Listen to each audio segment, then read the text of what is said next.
O'Neill. 2 L's. I serve the SGC under a General Hammond. We're explorers. You see, we're from another planet. The unstable vortex of a forming wormhole. Kawoosh. Indeed. Hi interwebs and welcome back to the Kawoosh podcast, where we re-watch Stargate SG-1 from the beginning. And we're at episode 3, titled Emancipation. Yeah, this is a fun one. Define fun. I wrote down that I enjoyed seeing the MGN line at the beginning, so at least I wrote down something positive for this one. I mean... They start out with a nice crane move over the gate, ending on Carter coming through. That was actually pretty cool, and it kind of centers the episode on her immediately. Mm-hmm. And they find some broken down ruins, but no signs of life. Those ruins are gonna come back a lot. Yeah, it's like the same pieces, and you just throw. They just building blocks, and you're just like, okay, the last time they looked like this, just throw them around. Yeah. Nobody's gonna notice. Yeah. We need one pillar here. Put that block over there. It's some. Yeah, it's probably like that. Mm-hmm. But then a kid comes running over the hill, chased by dogs, which we will never see again in the episode. The dogs. I noticed that too. They scared them off, and then we never see the dogs again. But where did they come from? Were they wild dogs? They didn't look like wild dogs. He was like, they're gonna eat me. I don't know. But they don't come back, so they're not used for the hunt. So I don't know. They just needed something. Yeah, they needed something. Yeah, the team chases them off, and then Jack tries to talk to the kids, who ends up speaking English, and everybody's confused. Really? I thought everybody just went with it. They had like this tiny moment, like, oh, he speaks English, but then after that, they just go with it. Which is really weird that he also speaks Canadian English. Because, let's be honest... Like, even in the States, you can only move so far before somebody starts using words that you're like, really? That's how you're going to pronounce that? And I don't know. Well, it was very convenient. It was shot in Canada. So. I know, but... The kid is very welcoming until Teal'c and Carter join them. And for some reason, he can't look at Carter because she's a woman. And then 3 men on horseback arrive, and Daniel says he thinks they are Mongols, and they are kind of captured. At this point, Evie said, like, why don't they use their guns? But then we cut to the opening credits, after which Jack fires his gun. No, that was at the dogs. That was to scare off the dogs. No, but with the guys too. Like, they start threatening them, and then he fires his gun, and then everything stops, and then the kid comes in between. Mm-hmm. And there's this elderly guy who arrives, and he starts smoothing things out until Carter speaks up and only makes things worse again. And then... Excuse me, it's not Carter who makes things worse. No. I mean, there is no indication at all why she shouldn't be allowed to talk while everybody else is talking. True, and she just ignores all the signs and goes for it, so you gotta respect her for that.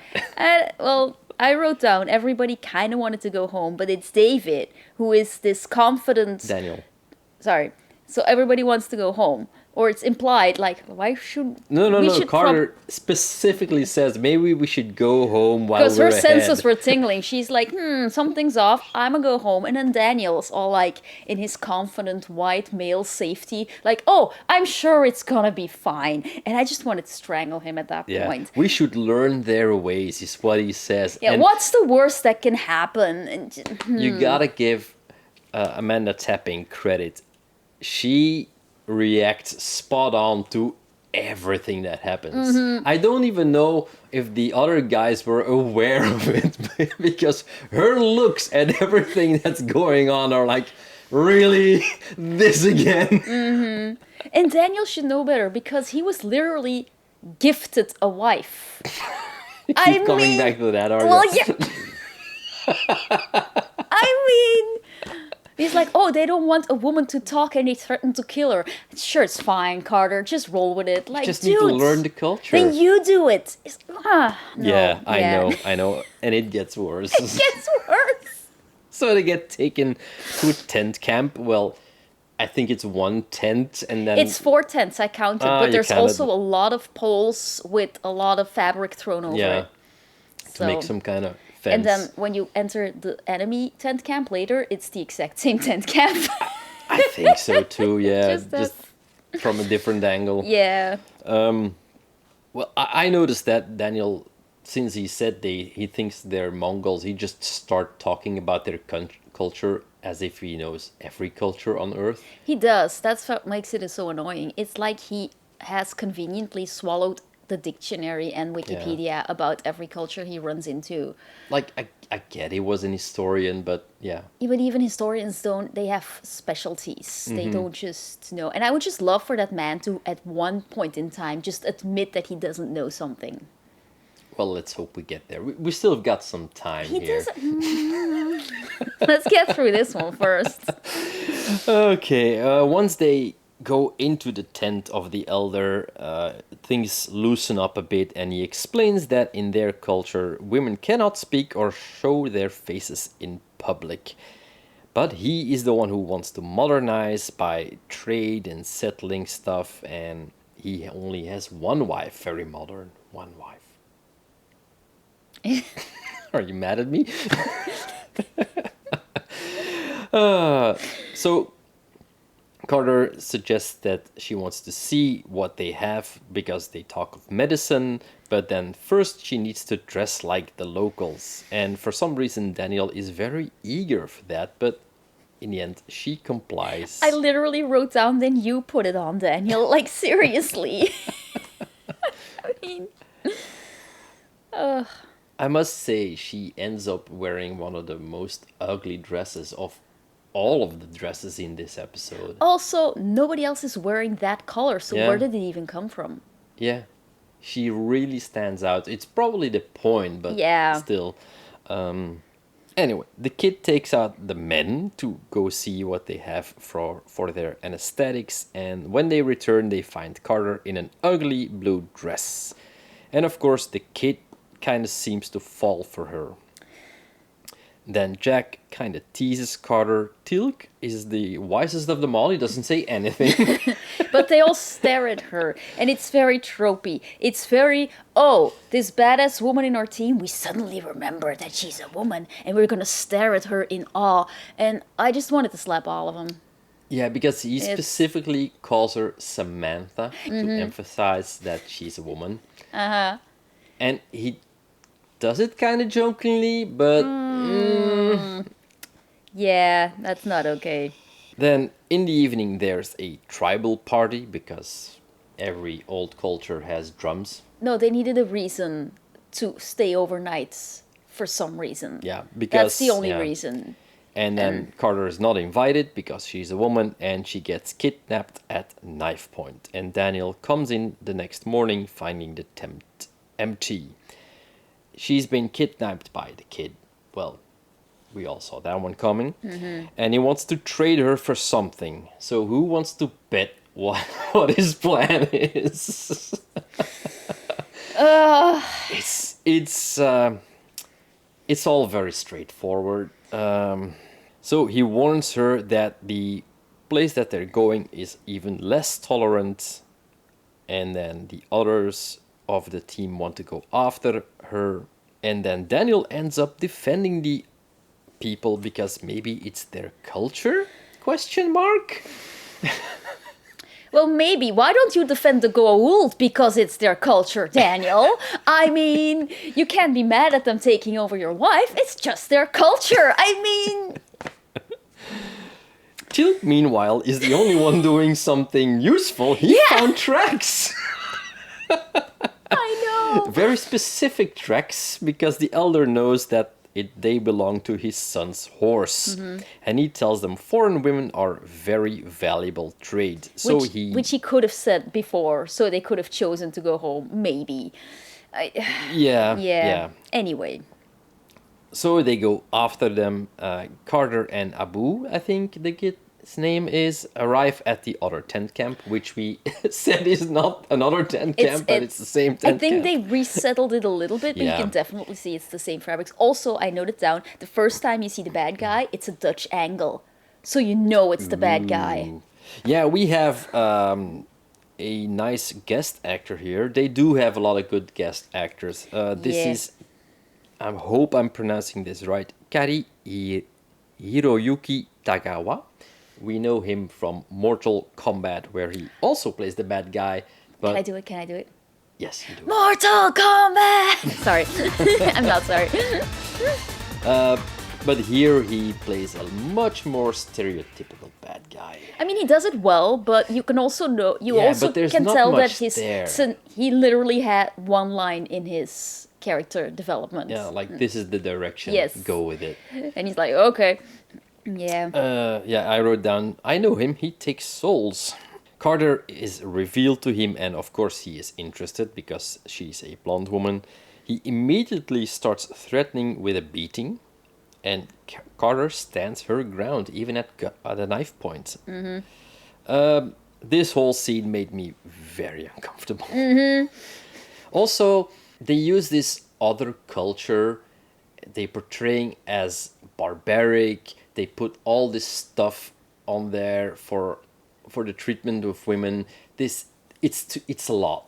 There's a lot going on there on a lot of levels. And they could have easily used a white stripe for this, but they didn't. Exactly. They specifically chose. So yes, they could have chosen some completely different. You tribe could or definitely people. feel that the people who wrote this episode, they meant well, but not enough to do proper research or to maybe invite somebody into the writing room that actually knew Yeah. what they were talking about. A lot of it is Yeah. surface level, which they try to balance out by including a lot of details about the culture, but that doesn't really balance the other stuff out. Yeah. Anyway, Anyway, so we find out that Abu wants to trade Carter for Naya, the daughter of the chieftain. She, of course, wants it, but the father doesn't go for it, and he threatens to kill Abu if he doesn't agree to his terms, and the kid runs off. Carter immediately gets slapped by him. Yeah. yeah, I have issues with this kid claiming that he's in love with a girl and his only response is to try and trade for her with another woman. Like, Yeah. Also, it just gets told to us that he's in love with this girl, but there's no background to this. yeah, like where did they even meet long enough to fall in love? Because they're Because clearly and separated yeah. within their own tribe and they're from enemy territory. So It's that's contrived. it is very contrived. Meanwhile, the others are following and they have a rest and they have to stay the night. The elder, at this point, offers to pay for their loss. I know. I wrote down because, hang on, what did I write down? Teal'c asking the important question because they say let's try and go the day after, and Teal'c goes, "What happens to Carter during the night if we wait?" And I'm like, "Thank you for that." And I also wrote Daniel is talking out of his ass, but that could apply to everything in this, so I'm not sure where that belongs. at Yeah, he this starts point. talking about the tribes on Earth with women fighting the Amazons, stuff like that, and then the elder says something about that they had female fighters and they fought the demons who brought them to this planet, but they are only legends now. Then we cut back to Abu going to his girlfriend, finding her in the harem, and he says they have to escape tonight. And I made a point of it to note that she says, "I can't run away with you," and he just completely ignores her opinion because, of course, she's a woman. He's like, "No, I heard it on the wind. You will join me there." Like, dudes, you obviously don't listen to women at all. And they really missed a chance Yeah. here, because if you really want to tell this type of story, then this character and the way he's acting is really something you can use to drive your point home. Yeah, but it's not. You could have easily just replaced Naya with a lamp, and At then this he point, still yeah. he just wanted a really pretty lamp instead of Don't making. we all? No, but they could have really made this story about two people falling in love and wanting to change things. But no, he just happens to want a pretty girl. But it would have been interesting if he had to change too. He's the younger generation. He's the one who's gonna be the modern generation, and so far only his father is the one who's supposedly following some new ways. But meanwhile, the warlord wants to know what Carter can offer him, cook or spin. She says she's a warrior and a scholar, which of course angers him. He rules through fear, and Carter keeps poking him. You gotta respect that. She doesn't back down. She backs down, but only when she really has to for her own safety. When she feels it's serious. Yeah. But like every chance he gets to stand up to him, she does. So at least she's got that going for her. Carter is working some vegetables angrily with a knife. I'm not gonna say she's cooking or preparing something. She just goes at it. Yeah, but I have a feeling that nobody was doing anything. They just No, said, just do womanly things. What do women do? Okay, tend this fire, chop some vegetables. Do you think at somebody this point cried. the director was uncomfortable with directing women to do women's stuff? I just... Like, at a certain point, Naya is carrying something, and it doesn't even... It looks like a pillow. Like, what is she even doing? And then she drops it, and she starts crying, and she needs all the women there to go and comfort her conveniently out of the way. It's just very... Yeah, and at this point, Carter steals the knife she's holding, goes after a horse, and makes a run for it. But she doesn't get very far. I mean, she's without a saddle on a horse. She got very far in that dress. Sorry, but I would have tripped and broken my neck 2 steps out. Anyway, the warlord is angry again, and he will punish the other women because they were responsible for her. But she says, no, you should beat me instead. And instead of doing that, he tries kissing her. No, he doesn't try kissing her. Well, he kisses does. Yeah, her. he just which kisses is her. just... Yeah. Yeah. Outside, Naya comes to talk to Carter, and she, at this point, like any abuse victim, starts defending her father because he only beats women if they did something wrong. Oh my god. But they do kind of strike up a rapport here. The thing is, they don't give enough time to all these characters to actually do something. I feel we cut back to Jack and Teal'c and Daniel way too often. That's all writing time that you could have put in the characters that are actually supposed to be learning something. Maybe they should have put this episode later in the season so they could really have focused on Carter and I mean, all Carter that stuff. is... Yeah, she really does but work they with need what she more has. time. Like you said, they cut back a lot of time, but they're just riding a horse, sitting around a fire. So there's nothing going on there. The meat of the story is the other story. It's Carter. But they feel like they have to cut back to the team. And I think if you put it later in the season, maybe they would have been a little bit more confident to just focus on Carter and stay there. But that doesn't fix everything. No. But it could have True. helped. Maybe. You know what could have helped? Just writing something completely different. Or just inviting a woman into the writing room and say like, hey, is this a good idea? And then she would have gone, no! We should actually check. Yeah, okay, check who wrote was in there. this. Because maybe I'm just I have a completely feeling. missing the... I have a feeling it was a man. I'm pretty sure it was a man. This is riveting television. Okay, so I checked on IMDb, and the credited writers for this episode are the 2 showrunners and Catherine Powers. So apparently they did have a female writer working on it. That's all I can confirm.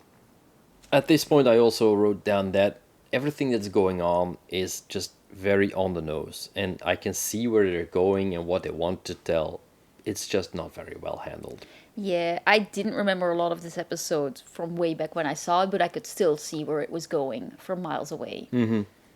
It's not a complicated story. No. The others arrive, and the elder wants to go in for in the morning to trade. This is the point where Teal'c smartly wants to know what will happen to Carter, If which they wait. boils down to rape. So at this point, they step in and they go immediately. And Carter sets fire to a tent wall and helps Naya escape to her budding boyfriend. Which makes you wonder, how does the girl even know the way? I think he said, Oh, where meet to me meet, there. but- Yeah, true. Yeah, I no. don't know. Nah, true. So in the meantime, they are negotiating over Carter without her in the room, of course. It feels very weird. Daniel makes it worse. I'm glad you said it, not me. Yeah, until Jack offers a firearm as trade, and that seals the deal. Which is very, very smart. Yeah, it is actually. It is. And it gets immediately followed by the line, let's get out of here before he finds out there's only 5 bullets in there. Yeah, he shoots and Jack's like, okay, that's 5 shots left. Let's go. So that was, that's some much needed levity in the episode. Mm-hmm. But then again, they have to stop on the way to rest. And then for some reason around the campfire, they reference Carter got drunk on another mission and took her clothes off I or am something? very confused. That was It was not needed. a very weird beat. It was a very weird beat, especially since this might have been a good moment in the episode for Daniel to apologize to Carter because his mistakes put her in immediate and very real danger. Well, the whole team kind of put her in that position. And they just laugh it off and be like, hey, this is just like when you took all of your clothes off. Like, no, this was a very real threat and you made it very dangerous for her. And maybe somebody needs to apologize. Yeah. Yeah. And by morning, the kid shows up at the camp without Naya because her father apparently caught them and she will be stoned to death. So now they have to go back. Jack doesn't want to, but Carter isn't taking any bullshit. Daniel immediately questions interfering in their culture. Oh, now we're interfering in the culture, Daniel. Yeah. Oh my gosh. Yeah, because if that's their habit of stoning people, maybe you should respect their culture or something. It was like, Daniel, really, just So shut up. if it's the ghoul's habit of taking your wife, then maybe, seriously, Daniel, Yeah. I am really pleased in a way that I started the series saying like, ugh, Daniel, and you were like, he's not that bad, and you're at least giving me this one. But this one is very bad. And at this point, I also wrote down, like, you can't have it both ways. This is really muddling the whole thing and where they're standing as characters as well. Yeah. This discussion was a bit weird. Even Jack saying, oh, I don't want to go back. Like, you can't be serious. Mm-hmm. You are responsible for everything that has been going on. And also, it's not like it's Star Trek. It's not like they have a prime directive. Exactly. They don't have that. They already have been there and mingled in the culture. So That's the whole point of them being there. Yeah. Is to mingle. So yeah. So, anyway, and then Daniel asks if there is any old law that can help them, and the elder thinks of something. They go to the other camp where they are getting ready to kill the girl. She asks forgiveness, which her father grants. Which is just also no character growth for any of them. Because she needs his validation, and she gets it. But I don't know, there's a missed opportunity yeah, there. They want to go for some kind of humanizing moment with him here, but it doesn't work doesn't because he work. didn't do the legwork to get here. He doesn't even say it where everybody else can hear it. No, he so only it doesn't says count. it to her, so yeah. So yeah, no. Anyway, we're coming up to the only good part of the episode. Yeah, the others arrive and they intervene, or the old law that the elder thought of was trial by combat between the chieftains, but he's kind of, the other one calls him a cripple. Well, he does limp, but the first time you notice that he limps is when he walks into the camp, that specific moment. Exactly. Because I yeah. remember thinking, did he maybe like twist his ankle or something? Like, oh, we're just wanting to point out that he's a cripple so he can't fight. Yeah. Okay. And then Carter steps in and baits the bad guy into a fight, which was nice. It was really nice. But that does lead us into another trope that is overused, not checking fight conditions before accepting fight conditions. Yeah, Because they're already fighting when they go, oh, this is to the death. Like, how, suppose Carter would have lost, how are they explaining this to Hammond? That's gonna be... This is what they call a teaching moment. Oh my gosh. I did like the pep talk that Jack was giving her, and like we only catch the very end of it, but like he gives him like these very cliche pointers, but like knowingly. Yeah, and he does worry about her, but as soon as he realizes how much training she's had, he just checks her training, and he's like, "You're gonna be fine," and he means that. Yeah, that's what makes the pep talk fun. Like he's Yeah. giving her the pointers, knowing she doesn't need them. He's just trying to lighten the mood. Yeah. And then, yeah, like you said, Jack wonders how the spirits decide who wins, and yeah, it's to the death with knives. Which isn't a real, like, Daniel, if you know so much about other cultures, you know that a lot of times the spirits decide by seeing who dies first. I mean, Well, it's Jack who asks here, so true. So Daniel good. didn't even consider Daniel it? didn't. I don't think he has a lot to do in this scene. Anyway, Yeah, Carter does some really cool Yeah. fighting moves. she again, Amanda Tapping is spot on because Mm-hmm. the moment the knives get pulled, there's fear in her eyes, but also determination. Mm-hmm. Like she's scared, but she is not backing down from Nope. this. And they have a really, really good fight sequence. Which ends with the guy defeated. Nobody mentions the to the death at this point for some reason. Yeah, she just threatens him and she And he- gets yeah. him to promise a certain amount of things, but like there's no follow up. Yeah, most of the times when this happens, at least there's follow up. Here they just forget that he's supposed to be killed or that it's a humiliation for him. They Yeah. don't go into that. Because mostly, but that's very tropey, of course, is if he loses, he still doesn't get to lead anymore because he lost, even if he stays alive. Yeah. But they clearly ran out of time. Yeah, because I thought that he was gonna jump up again. Okay, that's very That's cliche, but incredibly tropey. but because they didn't go into any of the to the death, I was like, okay, he's gonna jump up and he's gonna try to stab her or something. No, they just cut. Hard cut to the Yeah. wedding, which is apparently 6 days, but this time they're not staying. And as they go, the tent wall is thrown down by the women. Carter has won their freedom, symbolism all around, and they walk back to the gate with their new miracle drug, but they are discussing we can't tell anyone where we got it from, and then Jack says he'll have to cancel his Oprah interview, at which point Teal'c asks, what's an Oprah? What is an Oprah? and- He doesn't do apostrophes. And And the episode ends. yeah, So, this wasn't my favorite episode. well, it never was mine either. A lot of the story is just on a story level, it's basic, it's cliche, and if you look at the choices they've made, a lot of them are not thought out. They mean well, but I have a feeling that they were trying to go for Carter is not just another woman, which is a problematic trope in itself. But even that they completely mishandle because she still gets treated as just another woman by the plot until the very, very end. And yeah. And as you said, there's points where the team barely stands up for her, or only just like, and Daniel starts treating her as a prop at some points. I have a feeling that Daniel, because you can make a case that that's very in character for him, that he is immediately willing to adapt to the culture. But again, that's very easy for him to say because he's not the one being treated as property. If they would go into that, it would make it clearer if it's a character flaw, which is fine, or if it's just a plot problem.